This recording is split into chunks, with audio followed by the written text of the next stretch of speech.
Looking forward to it. Me too, man. Great to meet you. Yeah, Thank you nice so to much. meet you. Yeah, you bet. So let's begin our journey with this. Before we get into the great work that you're doing, 6 years ago, this pandemic was changing our lives, our world. How did you get through that era, and how has it changed the way that you do things today? Well, that's a great question. The pandemic, without question, impacted the documentary process across the 2016 when the subject, Mike Norice, artist activist, began his mural tour in Los Angeles, the Artfully United tour. When we started the Artfully United film, that was pre-COVID. And I live in Maine on the East Coast. He lives in Los Angeles. His sister is out in Baltimore area. We did travel somewhat for the film to interview her and feature her also. But logistics wise, as was everybody else and everything else in our country and around the world, it was disrupted.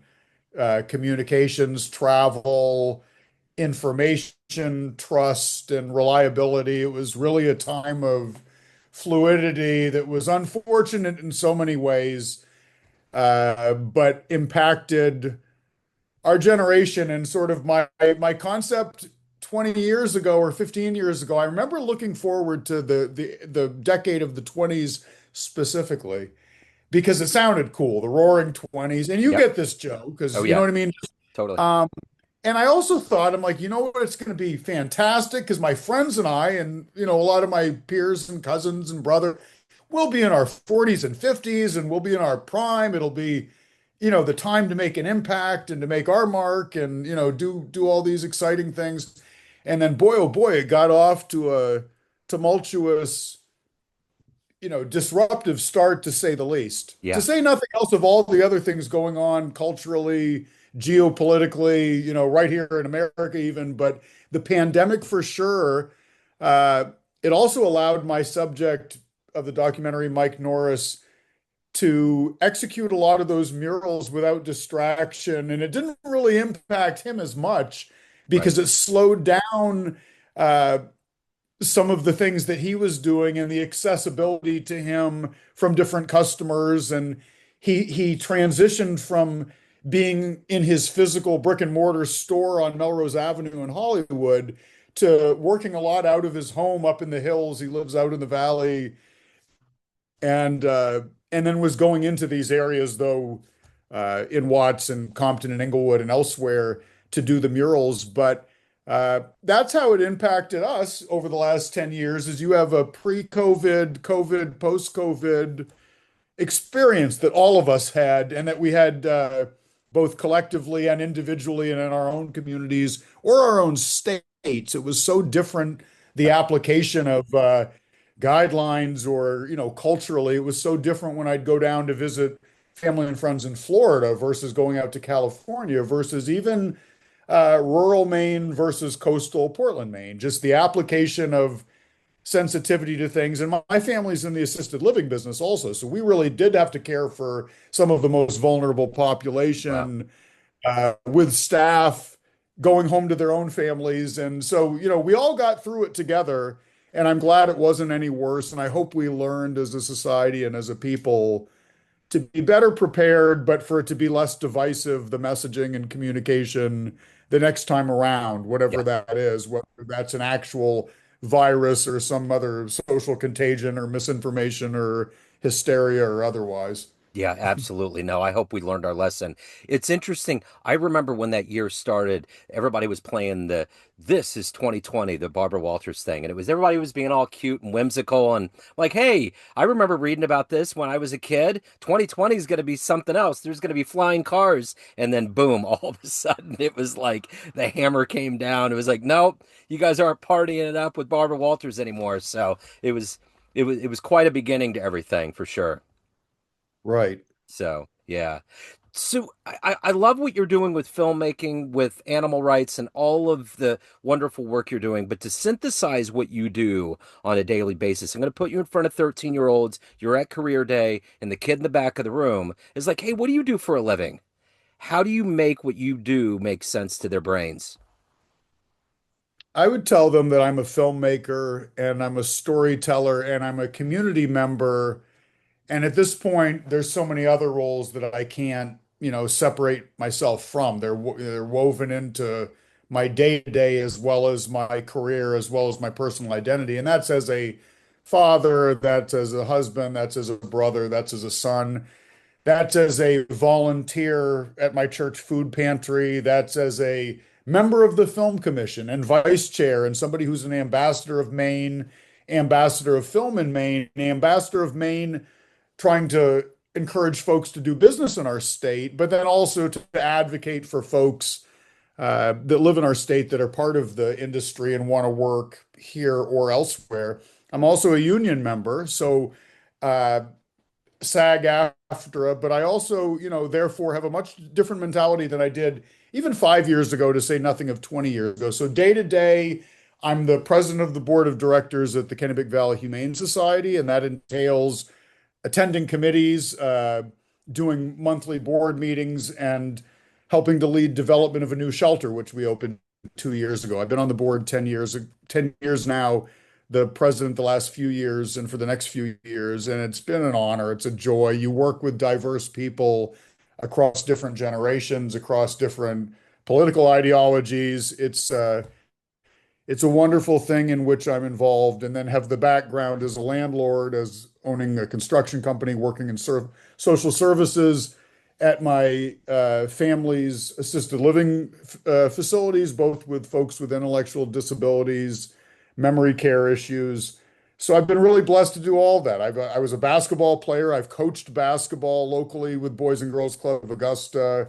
Played college basketball at the University of Maine of Augusta, where I finally graduated 30 years after getting out of high school. So I hope I set an example for folks going back to school and pursuing some formal opportunities for education, as well as reading and traveling and expanding, your education that way. So I do a lot of things, Joe. It's filmmaking is just one of them, and I'm blessed now to be busy mostly with creative and community things. So take me back to your beginnings when you were at Career Day. What did you want to be when you grew up? What was your dream gig? That's a fantastic question too, because I think you can probably remember a few of the people, if not the people, then what they were there for at your own career days. I had them in fourth grade specifically, I can remember. And we had somebody come in and we got to sign up for our preferences. I don't think we always got, usually we'd get maybe two out of three of them, and then we'd also wind up hearing about something we didn't want to pursue. But we had a lady come in who was a professional rock singer and had played, had performed at places around here and traveled to Boston and made a living at it as a both recording artist, but mostly performer. And I remember that being inspiring. And it was the biggest attended one out of everybody. But I also went to the one of the lady who was an illustrator and writer, and that resonated with me because I had always done that from a young age, is writing and illustrating my own stories, going back as far even as first grade. My teacher, Mrs. Ellis, when I've run into her over the years, she'll tell my own kids or me, I remember you doing a 50-page illustrated story with dinosaurs and that you had all these characters and stuff, and you were only in first grade and it was so precocious. And I like to think I'm still doing that, whether it's in documentary form or with narrative features and short films. I've been blessed to work with a lot of great people here in Maine and now also expand our network of folks to California, to Florida, to the other New England states. It's been terrific. I remember at Career Day in the eighth grade, I remember we did get themes and I picked sports. And I remember a guy walked in the room. I don't even know who he was, but he walks in, he grabs a dry erase marker, it's really quiet, and he writes 0.000018 something. And he turned around and he put the pen down and he said, "What do you think that number signifies?" And we're all like, "I don't know." He was like, "That's the chance that any of you in this building are ever going to become a professional athlete." Right. And it was like, oh my God, it was just like a wake up call. He didn't say you can't do it, but he said if you want to, the whole point was you better be serious and you better work hard because that's what you're going to have to do to get. But, anyways, those are some seminal moments, in your development of your psyche and what you want to do. And speaking of, what was it growing up about you that's been such a wonder dreamer and going after storytelling and filmmaking and rights and helping people? What were those foundational elements early on for you that were planted that became who you are today? Probably the people in my family who had art that they enjoyed. My mother and aunt and my nana were all just voracious readers, and my mom still is. So from earliest on, I always had an appreciation of not just learning, but also of just really enjoying fiction. And that translated to the movies and TV shows I loved. And I was really fortunate that Nickelodeon came along while I was a kid. So I'm 49 now. So this is like 80s, early 80s, mid 80s, whenever. Yeah. And when they introduced Nick at Night, it was Oh really yeah. neat. You know what I mean? And I Oh think it man. connected me a lot with my grandparents and others because I couldn't get enough of Mr. Ed and the Patty Duke Show. And Yes. I mean, there was really it was so much fun. It was Totally. fantastic to connect with some of those old shows. And then with movies, I was just absolutely captivated by the Star Wars movies from the time I was a little kid. And then Indiana Jones and Raiders of the Lost Ark and the other movie. I mean, just so it was such a rich, wonderful E.T. And a lot of them now, even they hold up very well. You Yeah. go back and watch uh and then the comedies certainly. And the comedies I felt got even better by the time I got into high school. Yeah. Oh my goodness. I mean, really, because 89, 90 was when I was in seventh grade. So I would turn 12 to 13. So I literally became a teenager the day before the 90s started. My birthday's on December 31st. So December 31st, 89, I turned to 13, and it was the new decade. And we had In Living Color on TV. Yeah. And the Wayans brothers and Jim Carrey. And I mean, it was absolutely, such a golden, incredible time to be a young person. And then just movie after movie uh, and it was right before cell phones. It was right before the Yep. internet. It was right before, cameras. And we really entertained ourselves. And Joe, you're not that much younger than me. So you get, No, you get what I'm saying. You know totally, what I dude. mean? Yeah. Totally. I'm 53, It's, so I get all that. oh, I you're the remember same staying up. age. Right. So you were in high school the same time I was. You get Yeah. it. I Uh, mean, I you remember know, staying up every night to watch Letterman and throwing stuff off buildings, and that level of comedy acumen. yeah. It's just Yeah. amazing. Yeah. And friends of mine, at lunchtime at school we'd have the ketchup packets and pretend to be doing the wrestling Yep. stuff to wind up our teachers. And I mean, it was just for fun. It was just Yeah. to diffuse, sort of whatever, the monotony or whatever of school. And I'm Yeah. thankful for that. My kids now, I have three daughters. I have one who's almost two, who's one. I have a 17-year-old and 21-year-old from my first marriage. And even them, it's such difference between the older two. There weren't really smartphones as part of like the culture. So I have so many more pictures, certainly, of the first 2 years of, the little one than I did of the oldest two. And you know what I mean? And even about like struggling about, do I or don't I give them a phone? And it was exacerbated or whatever because I was, then divorced by then and had to figure out, well, I got to give it to them a little earlier to communicate, but Yep. uh, just stuff that our parents didn't deal with. They had their own stuff they dealt with us that was just different. But Yeah.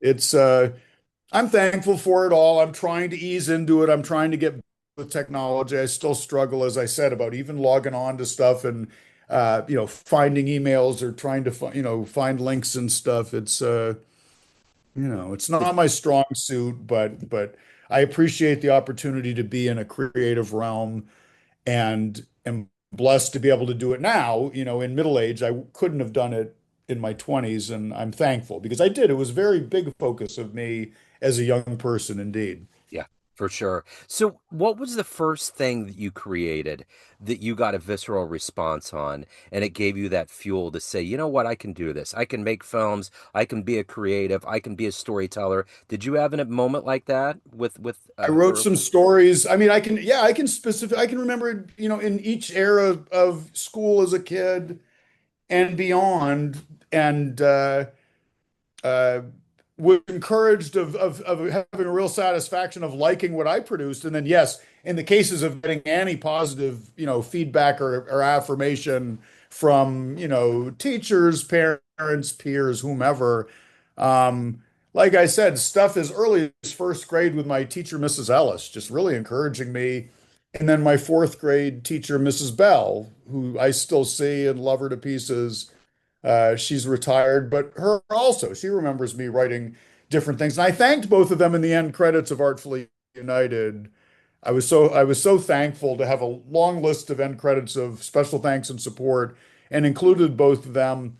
And then in, junior high and high school, writing different things. I can remember writing a short story my freshman year and performing it in my public speaking class with Mrs. Bellamy, who I loved also, and just, yeah, getting very positive response to that. And then likewise with appearing in plays, doing drama in high school and even before that, but I really clearly remember high school and beyond because of having the opportunity to both be the lead two different times and then do supporting two different times of productions in high school, and they were great. I loved all of those experiences, and it prepares you for later on to be ready to be both, front and center as well as a supporting player. A lot of people really struggle to do one or the other, as we know. It's, and that those are the people that I've been blessed to have a lot of those people in my life. My guy, director Dave Benner, is one of these people about whom I marvel of, he's great of putting him in charge of something, but he could also be, the humblest, lowliest servant about anything. And he can work on a team in Excel and he can communicate. He's good in sort of a sales spokesman standpoint. I mean, really just people I marvel at that are able to do all those things with ease. And yeah, Yeah. I digress a little bit, No, Joe, no, no, you're good. No, but and that's what I was going to ask you next. You kind of hedged on who has ultimately been that hero for you in your life that's allowed you to navigate and to find your voice and your place. my two parents, my mom, Sue, and my dad, Lon, very different people. I think I have a lot of all four of my grandparents' personalities. But interestingly enough, like neither of my parents are exactly like, I think I'm more like my grandparents than either of my parents were of either of their parents, is what I'm saying.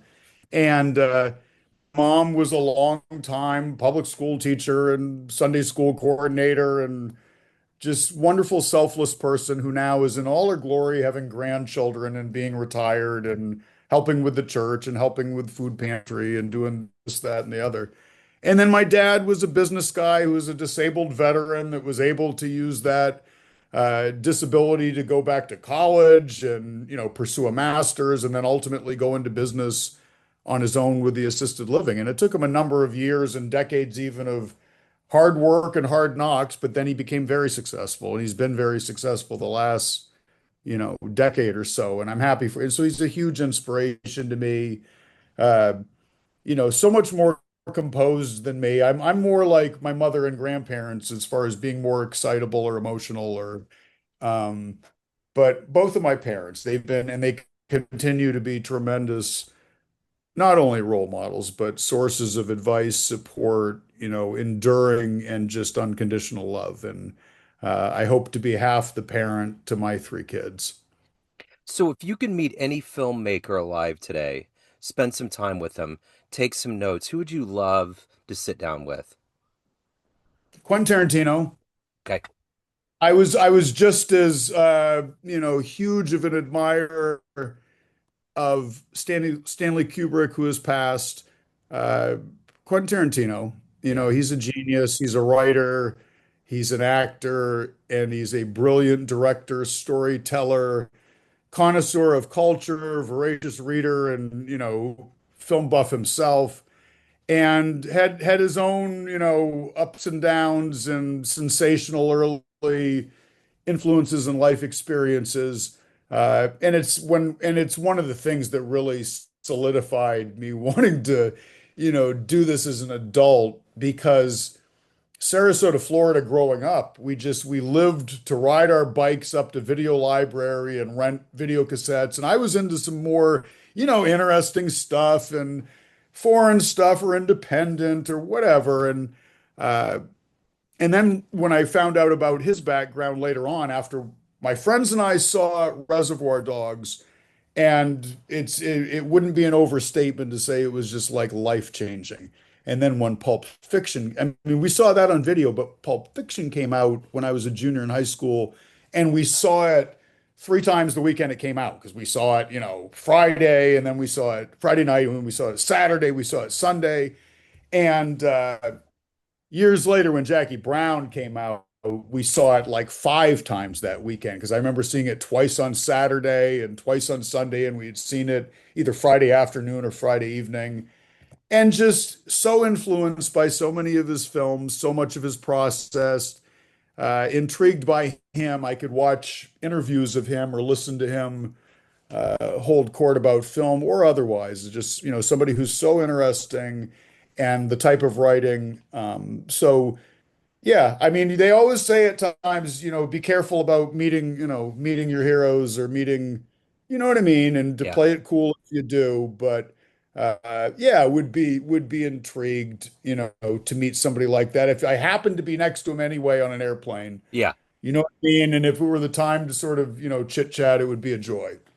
So Sarasota, Florida, that's the home of Paul Rubens. That's where Pee Wee's Yes, Big it Adventure is. started. Oh, goodness.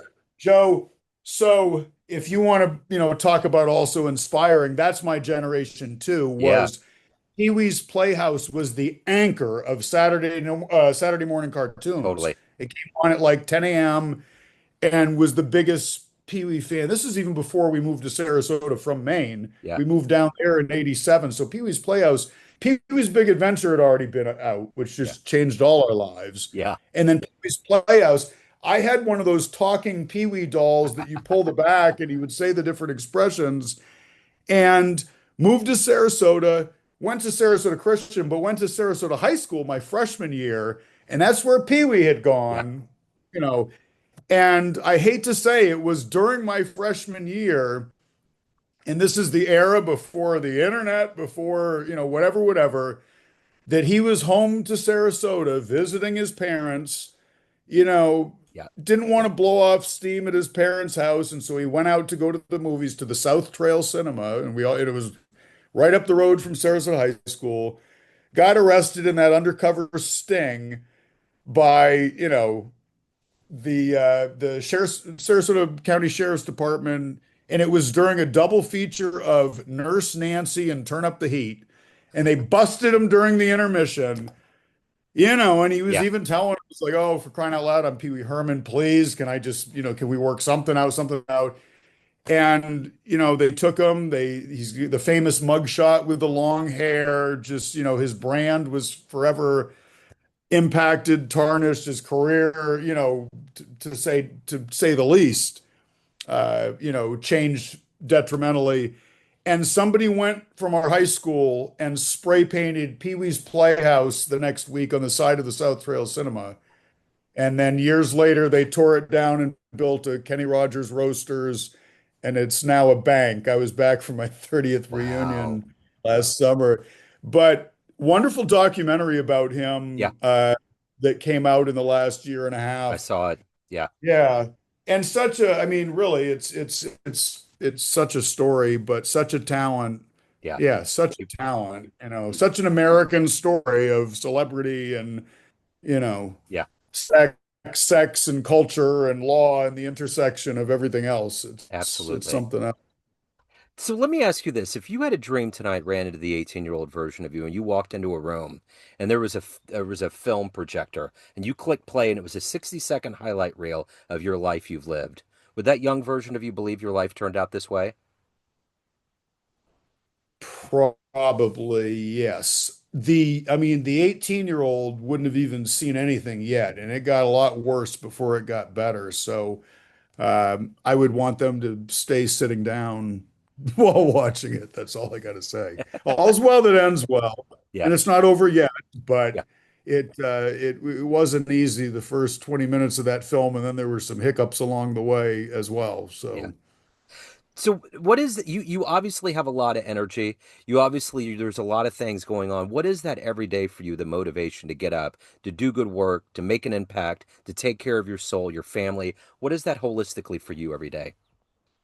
um, I'm aware of my mortality, and I am not always as conscious as I should be about health, and I'm not always as realistic about the number of days, of how limited and numbered days are.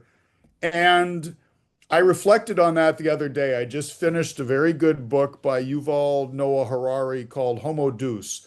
And I had read his book Sapiens, and I had read his book 21 Lessons for the 21st Century. So this one is called A Brief History of Tomorrow. And he's projecting what he thinks. And this was written 10 years ago and is already very prescient, the things he's, talking about with a lot of the AI stuff and a lot of the, hybrid human type stuff in the future, whatever you want to call it, of the separation between intelligence and consciousness, and when AI become more intelligent but is not conscious, just wrestling with all that stuff that can you know, make you sick. But one of the things he touches on that is a positive, that's an upside of the AI thing and everything else with progress and with science is that my daughter, who was just born, a year and a half ago, can expect, if you stay out of drugs and stay out of, jumping off the jet skis at high speed, if you avoid reckless behavior, addiction, the worst eating, and if you're living in a country like ours, boy, I mean, you'd think, you'd have at least the shot at living beyond 100. Very realistically, a lot of people living beyond 100. And then they talk about, well, you can really expect the real healthy people to live to 120. And, the maximum people could probably by 150 by the next gen. And so that's a little head spinning because we're in the senior care business too. And so you reflect on how many people retire in good health or bad health, or what, how spry an 80-year-old is or a 50-year-old is, and how that's going to look differently in the future and what a spectrum there'll be of health then, even compared to now. Because you and I both know people 53 and 49, who can outrun and outperform people 25-year-old in peak shape still. You know what I mean? And then there's people that struggle worse than people in our assisted living facilities. Yeah. You know what I mean? And not just because of cancer or disability, but just truly because of the decline of their health in, often case because of either, inactivity, bad diet, or exposure to bad chemicals or addiction or whatever. So, it's a lot to wrap one's head around, I Yeah. suppose. For sure. So let's go back just a second to that previous 60-second highlight reel of everything that you've done, accomplished, overcome, and evolved to. What are you the happiest, the proudest of? Overcoming bitterness more so than anything else, because I could be bitter about, things I didn't take advantage of when I was younger. I could be bitter about not treating different people better, or not appreciating something more, or not stretching more, or not losing more weight early. I could be bitter about things, or I could be bitter about, oh, when I was wronged by this person, or this was unfair, or this was, so egregiously negative and hateful, or whatever, or I could be bitter about my own shortcomings. But getting beyond that, uh, and that's been because of, in no small part, the influence of some wonderful people. Mike Norice, about whom this Artfully United documentary, has been a wonderful brother and, person of encouragement and wisdom. And he's encouraged me at times to not, to forgive myself, and that's the first step in forgiving others. And Dave Bennerall, my director, he's been a spiritual brother and a cohort in all of this. It's been such a blessing. So at the end of the day, Chris, everyone has a perception of you. Family, friends, fans, colleagues, everyone that knows you in different capacities, but you're the driving force of who you are. What's your perception of you? Who do you think you are? I'm a person with a lot of warmth and energy.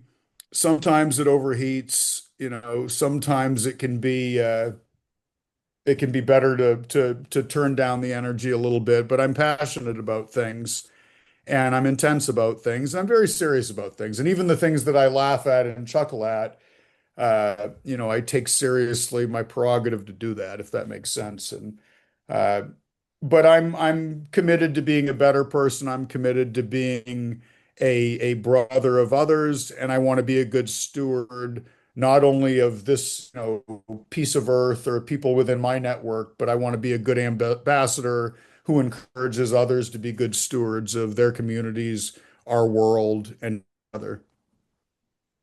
It seems like Artful United is such it's so timely right now and with what's going on in America with all of these divisive things and war and immigration. Seems like it's such a good thing, a good unifier to have out there for people to watch.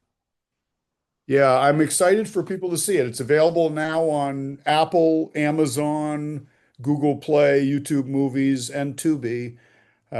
So everybody should see this. It's appropriate for all audiences. It's about an hour and a half, and it's the inspiring true story of Mike Norice, his sister Carmel, his sister Joy, his parents Salim and Dorcas, and others that support his Artfully United organization, as well as the mural tour out in Los Angeles. It's been such a pleasure. I work with Fife and a group with Molly Connors, Amanda Bowers, Alex Spat, some folks I met through the Maine Film Commission I'm on. So shout out Governor Janet Mills. Thank you for appointing me and Molly to that. Never would have met her, never would have finished the movie for it to be so good. Wouldn't be working on things together of new business as well. So that's what's up. So what's next? What's on the horizon? How can people look into what you're doing? Any of the good work that you're doing? Where can they go? Yeah, Chris Walters Productions. You can find me on Instagram and elsewhere. We also have an Artfully United DOC handle on Instagram. I'm working on development of a TV series right now called Happy Tales. So expect to be hearing more about that soon. We've screened that for sponsors and are excited to take the next step towards getting that on television. I'm also a SAG actor, so excited and looking forward to opportunities as an actor in the future as well. We'll keep our eyes open. Man, Chris, this has been absolutely wonderful. Thank you, sir. Thank you for your time. Thank you for your story. Best of luck with all the endeavors, man. Thank you, Joe. I hope you have a great rest of the week, brother. Yes, sir. Thank you, man. Take care.